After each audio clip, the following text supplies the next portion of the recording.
Bonjour à tous, je m'appelle Magali Laurent, je suis auteure. J'ai accepté avec grand plaisir de répondre à la question de Marie-Michel Nadeau, à savoir quelle est ma scène d'amour préférée. Alors moi j'ai choisi un film, c'est La leçon de piano. Ce film date un petit peu, il date de 1993. Il a été réalisé par Jane Campion et grâce à ce film, elle a été la première réalisatrice à remporter la Palme d'Or à Cannes. Donc la leçon de piano, ça se passe au 19e siècle. Ça raconte l'histoire de Ada, qui est une jeune femme écossaise vendue par son mari, euh, vendue par son père, pardon, pas par son mari, vendue par son père à un colon britannique qui vit en Nouvelle-Zélande. Donc elle se retrouve dans ce pays inconnu et lointain avec un mari qu'elle n'a jamais vu. Et Ada est muette. C'est un personnage très taciturne, très froid.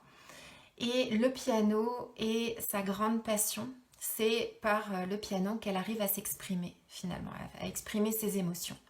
Et quand elle arrive en Nouvelle-Zélande, elle débarque sur cette plage et avec son piano et sa fille, Flora, qui a 9 ans, et son mari, Alistair, qu'elle rencontre également sur cette plage, décide que le piano est beaucoup trop volumineux et il le laisse sur la plage. Donc il emmène Ada et sa fille loin de l'instrument, loin de la plage. Et près de chez lui, Alistair a un voisin qui s'appelle Stuart. Et Stuart, quand il voit le piano, il se dit qu'il pourrait peut-être le récupérer et en faire quelque chose. Et donc il demande l'autorisation à Alistair de le récupérer. Et Alistair accepte. Sauf que Stuart est quelque peu séduit par la beauté et la beauté froide de Ada. Et il l'emmène avec Flora retrouver le piano sur la plage et à la suite de cela, il lui demande de lui donner des cours.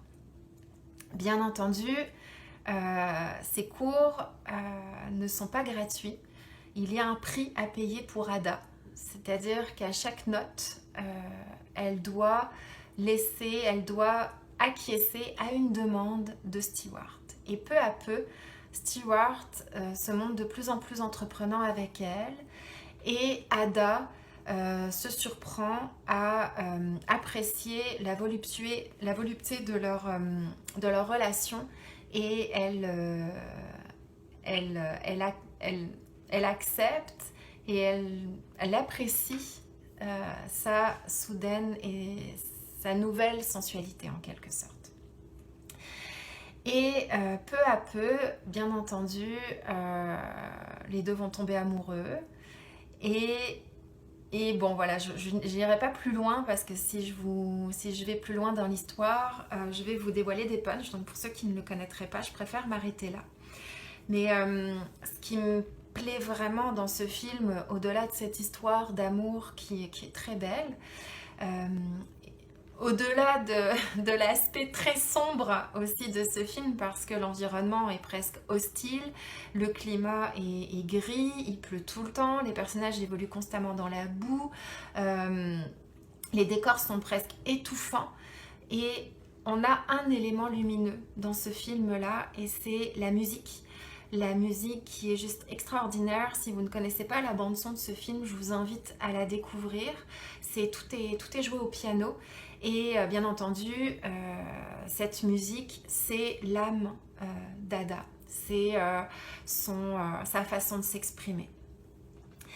Alors la scène qui m'a le plus marquée dans ce film, il y a plusieurs scènes que j'aime beaucoup, mais celle qui m'a le plus touchée, c'est quand justement Stewart emmène Ada et Flora sur la plage. Et c'est la première fois que Ada revoit son piano après être arrivée en Nouvelle-Zélande. Et j'aime cette scène déjà parce que Ada est un personnage qui ne sourit pas beaucoup. C'est un personnage qu'on qu'on peut qualifier de triste. Et là, son visage s'illumine, elle s'assoit derrière le piano, elle se met à jouer, elle sourit. Flora, la petite Flora se met à danser sur le sable. Donc on a cette musique complètement envoûtante et la mer, l'océan en arrière-plan. La photographie est juste splendide. Et à ce moment-là, Stewart écoute. Il la regarde jouer, il l'écoute et il ne l'interrompt pas. Et c'est à ce moment-là, je crois vraiment que les sentiments naissent en lui. C'est à ce moment-là qu'il tombe amoureux de cette femme. Et Ada est encore loin de tout ça. Elle est amoureuse de son piano et elle se laisse bercer par les notes. Donc une espèce de, de décalage entre les deux. C'est-à-dire qu'elle n'est pas encore prête, elle, à ouvrir son âme à cet homme, mais lui est complètement conquis déjà à ce moment-là. Et il va la laisser jouer jusqu'à ce que la nuit tombe. Et là, il pose les planches sur le piano pour le protéger. Donc, il pose les planches les unes après les autres et Ada va jouer jusqu'à la dernière seconde. Elle va s'abreuver de cette musique jusqu'à la dernière seconde pour faire le plein de ce qui l'anime vraiment, de cette passion qui l'anime. Et cette scène est absolument incroyable. Voilà. Donc, je vous souhaite vraiment de le découvrir pour ceux qui ne le connaissent pas. Et voilà, je vous souhaite de passer un bon moment avec Ada, Stewart et Flora. À bientôt!